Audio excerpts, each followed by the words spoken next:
So it's Inktober, day 2, and the prompt that came up is suit. And there's one character that came to mind instantly that made me rethink of what a suit even is and does in a story, and that's the Kingpin in Spider-Man Into the Spider-Verse.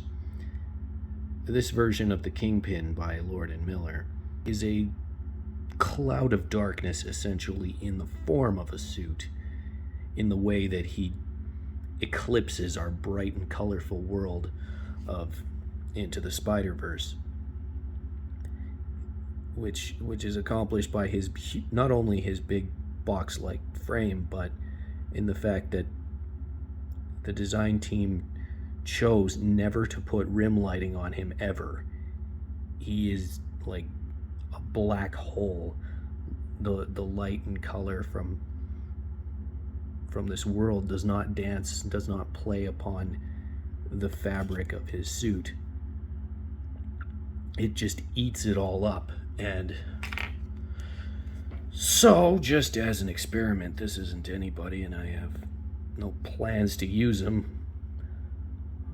My thought was simply, what other ways could a character accomplish the function that he does when he enters a scene, like when the Kingpin approaches the very first time.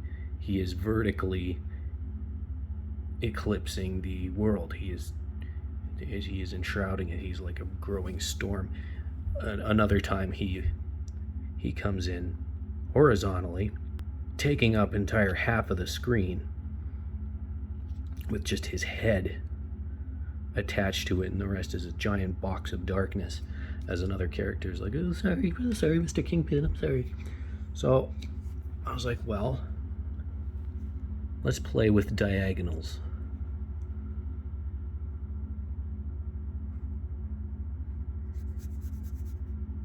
He went in always in these straight lines. What if we had, well, I guess the other kind of straight line.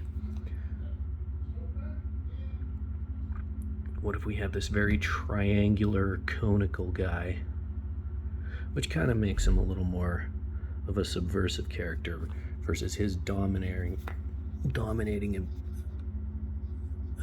presence. This guy kind of, he's big and imposing, but he seems to kind of poke his way in to the world. But the idea is the same. A shroud of darkness. He's meant to represent kind of an accumulation effect, a sort of piling up of dark emotion.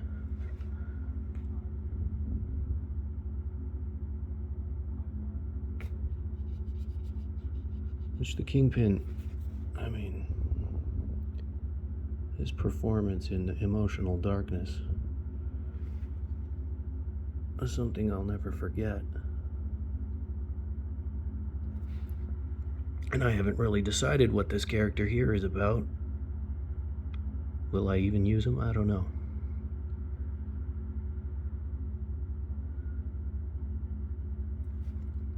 I acted the very instant I had the thought. I was like, could we reshape what is accomplished here? Well, I can. So, before I get ahead of myself, before a short story becomes a 3-part novel that I don't have time to finish, let's just play with the idea.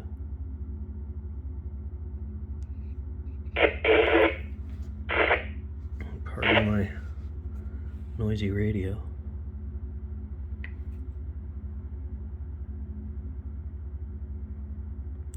I think this character would want you to sign some kind of contract.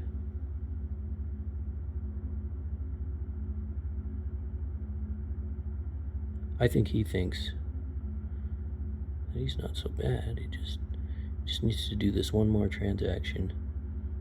Just kind of screw someone over, and, well, they deserve it for being stupid. And then that makes up for mistakes he's made before. Just one more. He just needs to do this to one more person. He doesn't want to, or he doesn't believe himself to be someone who makes the world a truly terrible place. He just, it'll be better if I just do this one more little bad thing. And it's accumulated, and he barely realizes it. His head is kind of in the clouds above it, above the reality of what he is.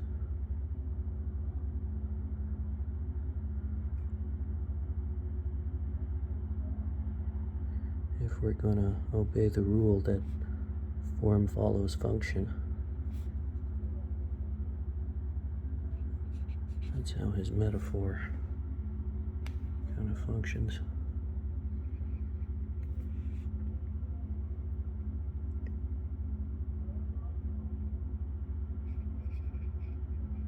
And so, obviously, with the bottom-heavy presence of the darkness, his diagonal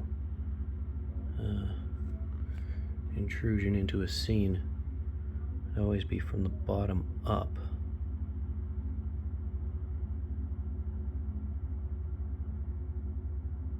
So that could be kind of comical.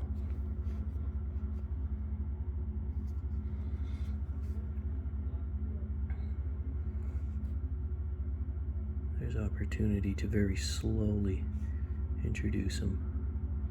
Like, oh, hey, what's going on in the corner? In that corner over there.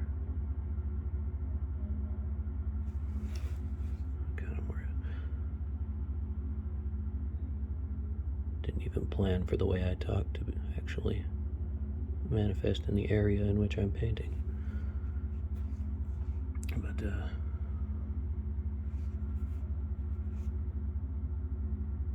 yeah.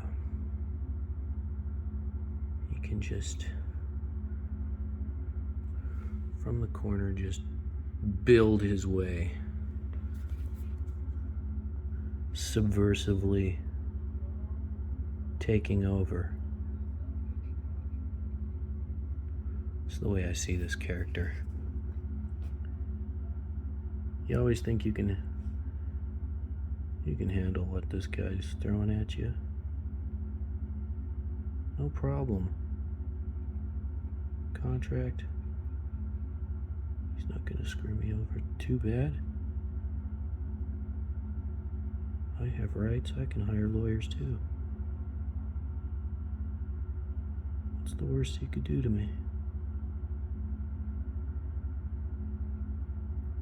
And somehow or other, he makes you feel loss and regret.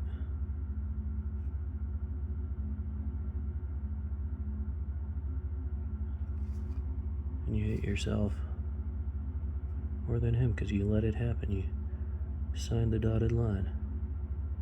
How did you let this guy do that to you? You could have just walked away.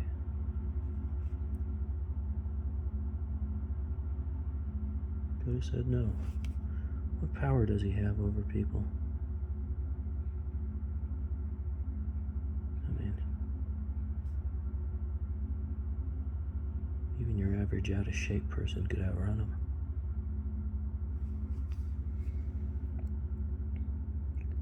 So he's got to have something. Man of leverage.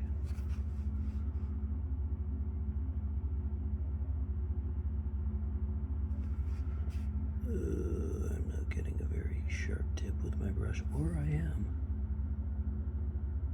I chose a really big brush for this because I wanted to get that big suit in there, but I am losing control.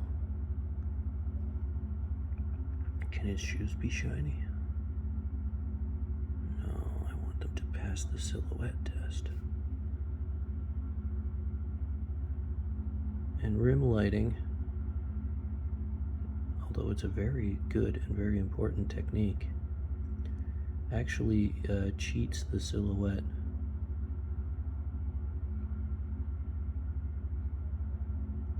It gives away what's there, because you get to keep a lot of your line work when you rim light things. But we are inspired by the Kingpin today. So we want to see, I want to see if I did the work properly.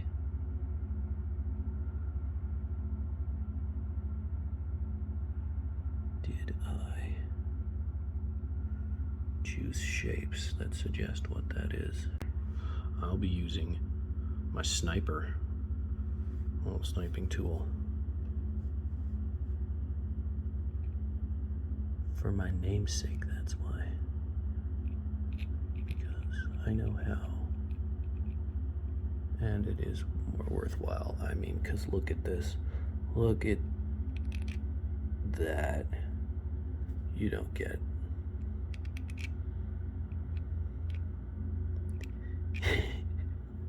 You don't get to wiggle your line art into different shapes that way. Okay, there we go. Focus. See the sharp tip on that. Yeah. It's harder to accomplish with a quill, but it looks better when you do.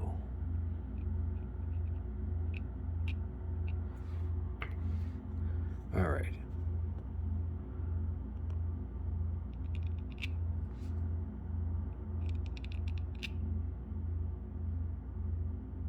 Don't overwork it. There.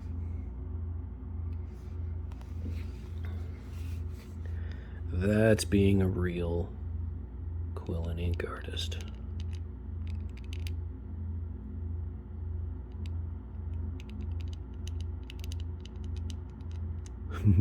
This sound, do you love it?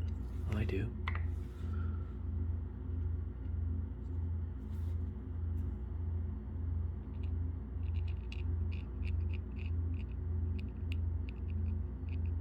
It's like I get to be the little rat in a cage or something. Scratchy little mouse.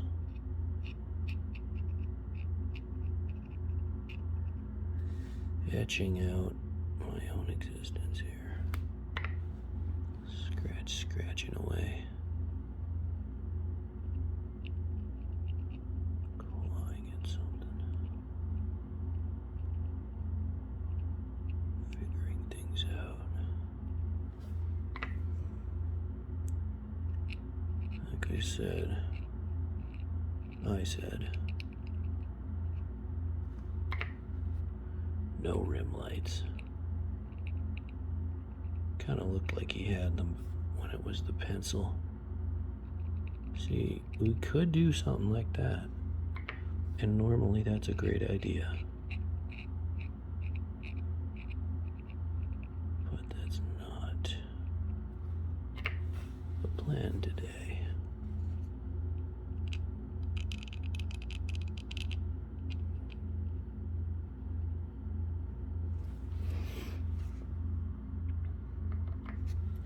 He's not as pure of a black form as our Kingpin, but I do like how this kind of seed shape turned out. There's something, I don't know, strangely ominous in its own way.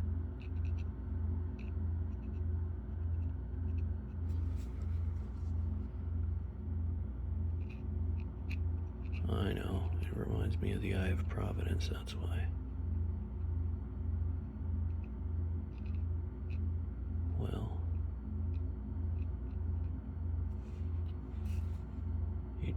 really like the $1 bill and all dollar bills.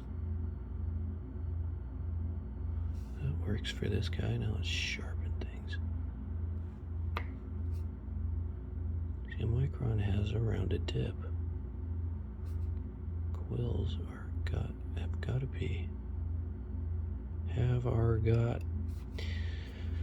Quills got to be the sharpest things ever. I've stabbed myself many times with a quill. Not intentionally. Just kind of happens. You reach into your supplies and wham. Poke. Ow. Just like a needle prick, though. Like, you get maybe one bead of blood, and you're pretty much healing already. It's so sharp, it barely affects you.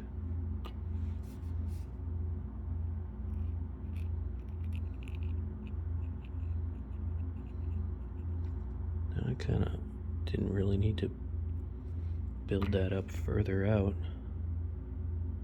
I cut it so good with the brush.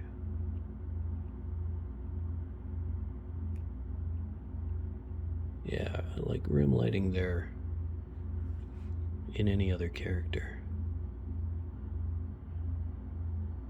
Would have been extremely handy.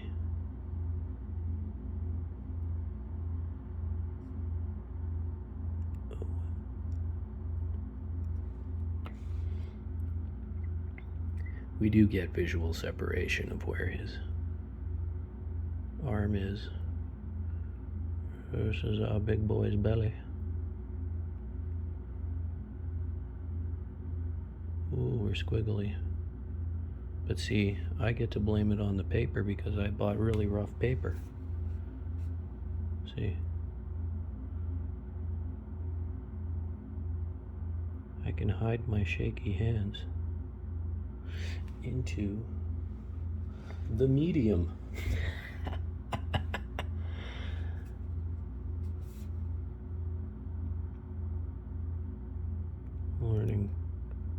Learning tricks of the trade you never expected. Didn't think that would come up. Okay, since that happened, yeah, it wasn't my plan, but since the nib flared out like that, I guess I'll draw another finger.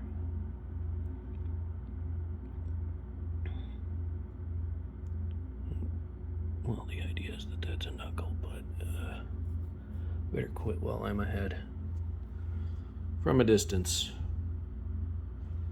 Looks like he's fanning his hands out in the way I wanted. Now, I kind of drew a cut off thumb here. But I don't wanna. Yeah, I think that's more what I had in mind with the first hand, but it's just not what I did.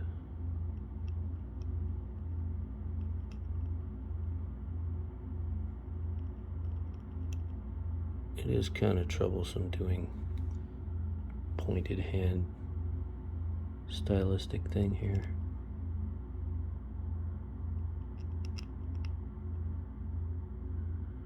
Oop. Hello, we're back.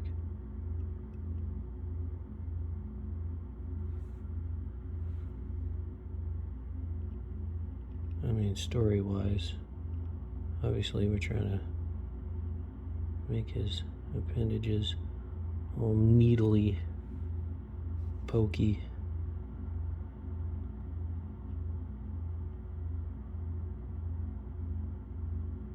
Applying that style to the anatomy.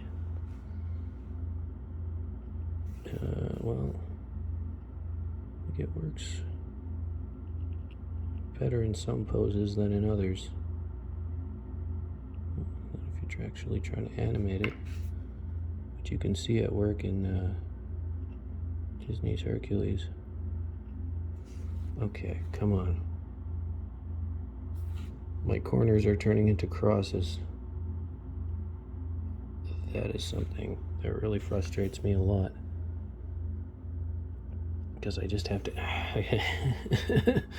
have to keep building outwards.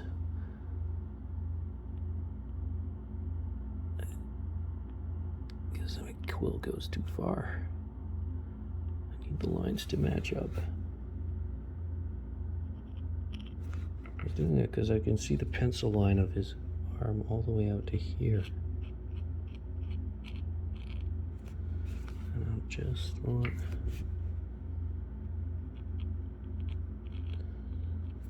There's nothing worse than your corners turning into crosses. Can I get an amen? You all relate to this problem, right? So, yeah, just stop. We'll add symmetry. Bringing his sleeve down over on this side.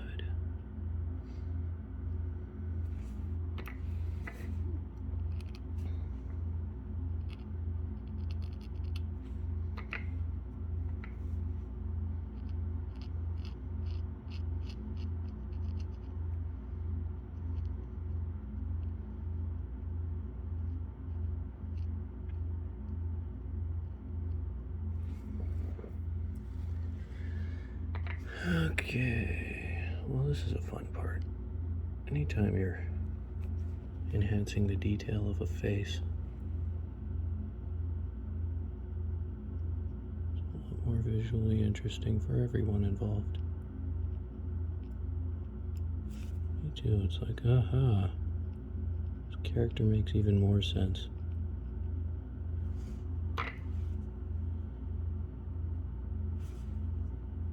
He does, I mean, I want these horn-rimmed glasses, but I also want the creepy roundness, the kind of beadiness. He looks like a Far Side character, like from Hell, which a lot of Far Side characters are. They're from Hell. It's a common gag.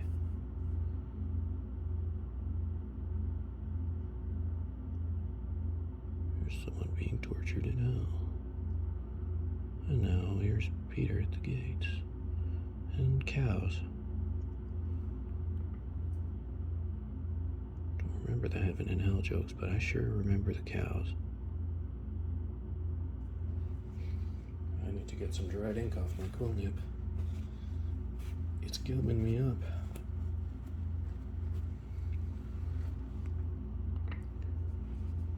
There's that joke where the cows are all standing and they're like, car.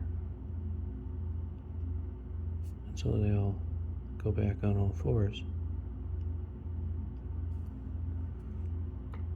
And then there's another panel of them back standing again. It's like, as a kid, I thought that was so lame. And then as you're just driving, on an 8-hour-long drive from Calgary to Grand Prairie, and just see cows. Think of that Far Side joke and just laugh. It's weird. It's quite the delayed fuse on a comic strip joke. Car!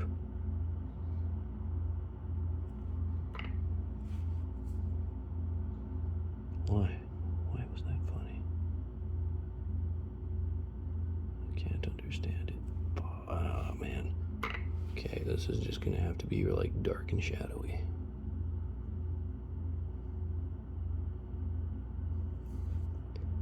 Oh, hey, that kinda... Ooh, that did something.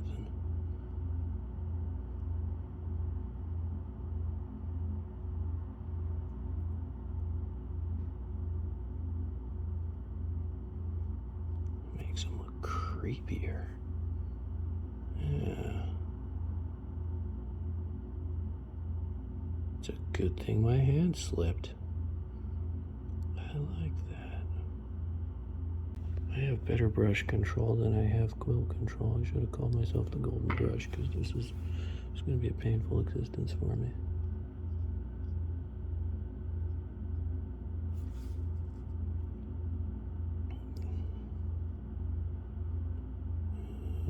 Yeah.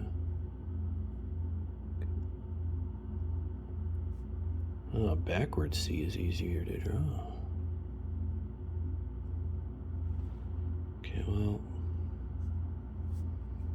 say la vie. What can you do? Now, I think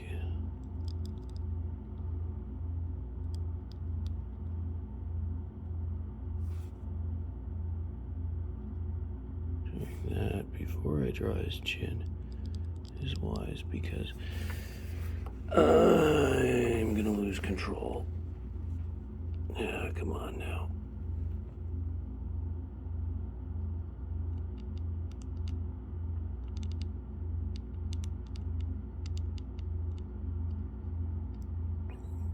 What does that make his tie? Is his tie white?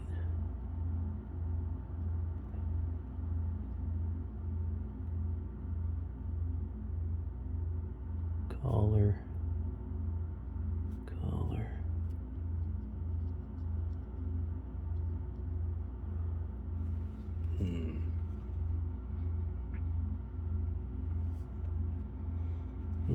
Oh, shoes. We didn't clearly define his shoes. Tried to accomplish that all with the brush. No way. No way.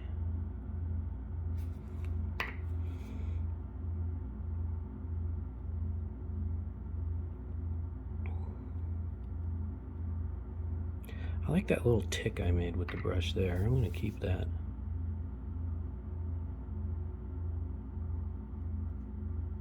That was actually almost perfect what I did. Good brush work, Dan.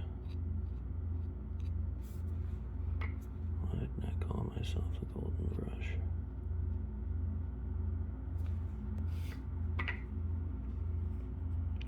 Another thing too, like wherever I can get away with creating points, triangles, bringing things right to a sharp point, I'm gonna do it, because, oh, did I put, yeah, that's what I was doing off screen.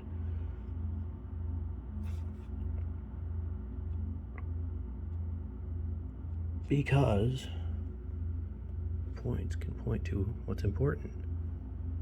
You know, I've got more of them going up towards his face than I do have it going down well, yeah. No, there's nothing. Why are you looking down? Nothing to see here, folks.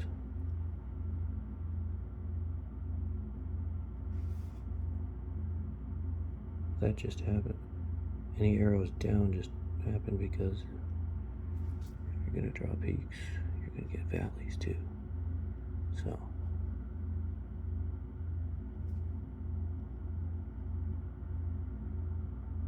it's unavoidable. Well, no. It's not unavoidable. You can make anything happen in art.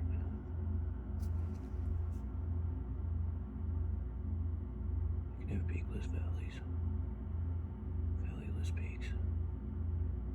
They happen naturally, but you can obscure them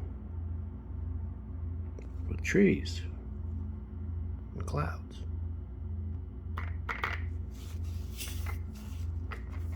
Anyway, that's a tangent. No, that's not a tangent. That's a tangent. No, it is legit. Just a tangent I was talking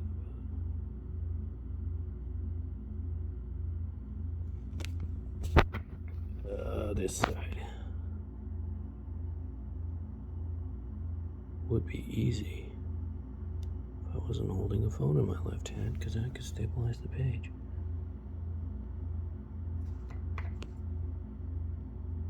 I have a confession. I am not right-handed. I am left-handed.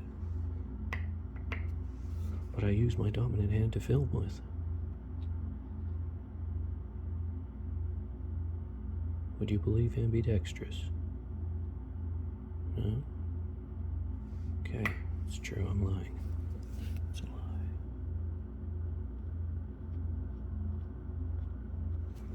lie. It was actually a pretty good shape. I just feel the need to cover the pencil lines rather than try to erase them, because I'm probably gonna smudge this ink.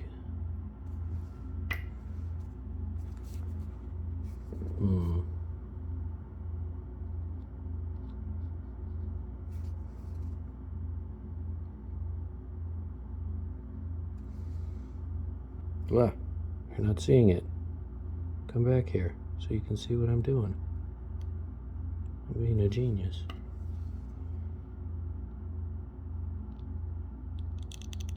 I do like the shape that it was. I could always fix it in post. I mean Photoshop.